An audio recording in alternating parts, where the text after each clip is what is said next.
So let's cut, first of all, let's cut the first panel. So that's going to be this detailed one. I'm going to cut some craft cardstock, so I'm going to make this one quite a subtle background.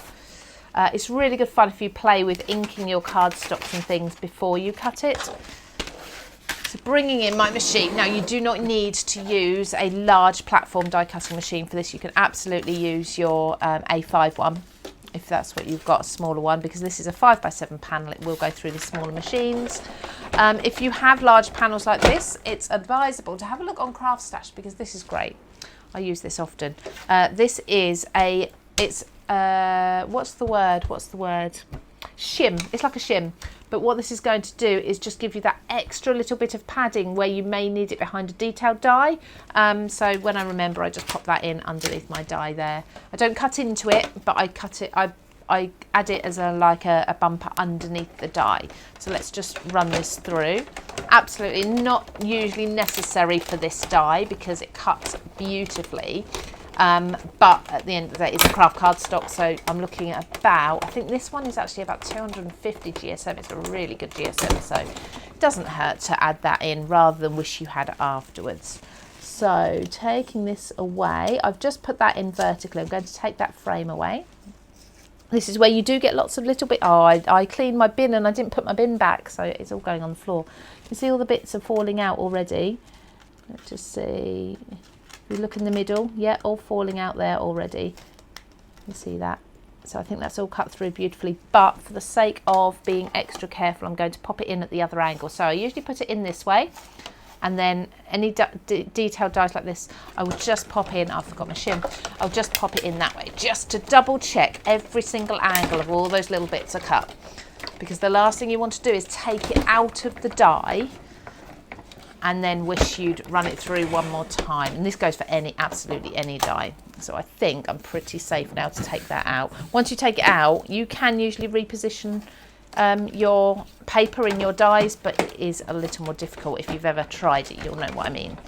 Right, so just down here, I'm trying to keep all the mess to the side. So let's take the tape off because I'll reuse that. Let's pop these bits out, just pushing my finger through the gaps just to make sure. Yay, already. Okay, so let's make a mess. There we go. Try and get all the bits out first and then pop the paper. Where's my pokey tool? So you're not prepared at all. There are holes at the top if you need them. There we go. Let's pull this gently. I love that noise. And all these pieces, look, all these pieces that are coming out, you can use those to remake yourself another pattern. If you're really clever, you could probably save like the bits that come out in some sort of order and make sure and put them back into the same pattern, like a negative of it. But I don't have the patience, to be honest. But for a shaker card, they'd be lovely. The only little bits I usually have to pop out are some of these little pinholes when I talked about maybe embroidering into them. So there we go. Just saw one more. There it is. Beautiful. There we go. So let's just pop that onto white. Instantly you've got a gorgeous panel. I mean, how pretty is that? You can pop that onto a foam sheet. So CraftStash do adhesive foam sheets that you can die cut. So you could raise that up and just, I mean, how stunning is that on its own? But let's add a little more something to it. Let's cut from gold because I want to add a little bit of sparkle to this. Let's add from gold the second panel. So this panel is not quite as detailed. Again, I better just tape that down. Do not get into lazy habits of not taping my dies down.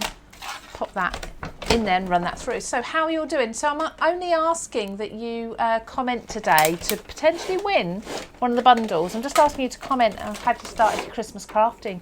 Nothing too difficult or complicated there. Have you started Christmas crafting? I'd love to know what you're making if you have. If not, when are you going to start? Just have a chat, have a conversation, and I'll come along and pick a winner towards the end. I'll have to do it live because I don't have like a little assistant with me here that can do that for me. There we go. So again, just give it a check over, just make sure everything's cut. Pretty much always is going to be, unless you're going through a really heavy weight cardstock. Popping all the bits out again. Where's my pokey tool? There we go. Just in the top corner there.